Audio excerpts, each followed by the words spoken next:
homeownership is fraught with challenges, not the least of which is finding the right house. To help out, we found home features masquerading as amenities that may actually be headaches that you want to skip.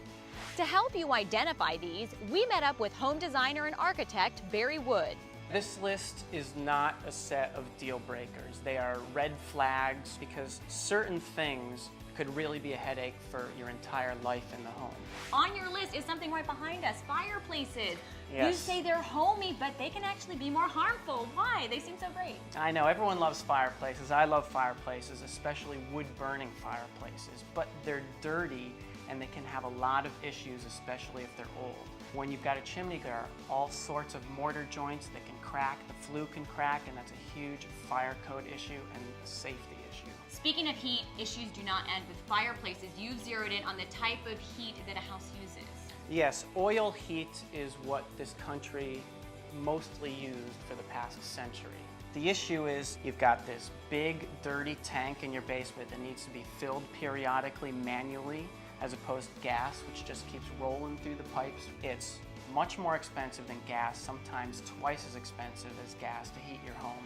A lot of people, I imagine, want mirrors. We have a wall of mirrors here. We do. Okay, maybe it could be a little 70s, but what's the problem there? That might be someone's taste. When you have a wall of mirrors, they can be hiding something, and they're oftentimes not installed very well, meaning there's so much glue and mastic behind them, you have to shatter them to take them off, which is a safety issue. You can't necessarily do it yourself. Now, another thing that can actually cost you has to do with lighting.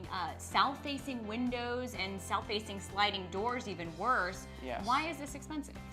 Because in the northern hemisphere, that's where the sun is blazing in the middle of the day during summertime. And if there's nothing protecting that, like a deep roof overhang, which will stop some of the sunlight, you won't have that heat gain. And your air conditioner won't be working overtime and costing you lots of money. Okay, does the same issue apply to something we have right overhead? We have skylights here. Absolutely, because most skylights like this one have no window treatment. They also leak. Barry, wall-to-wall carpet is another issue that raises red flags for you. Why? Because you don't know what's under it, and usually there's nothing under it. Because a lot of times they just put the carpeting right over the plywood subflooring instead of having finished flooring in between. There's a cost associated with putting in new floors. It could cost you $6,000, $10,000, $15,000 depending on the material you're using. Wow, Barry Wood, thank you so much. And we want to hear from you. Let us know, have you ever bought a home and realized that one of the features is actually a headache? Tell us about it. Connect with us on Twitter at Yahoo Finance using the hashtag DestinationHome. For Yahoo Finance, I'm Lauren Lister. Yahoo!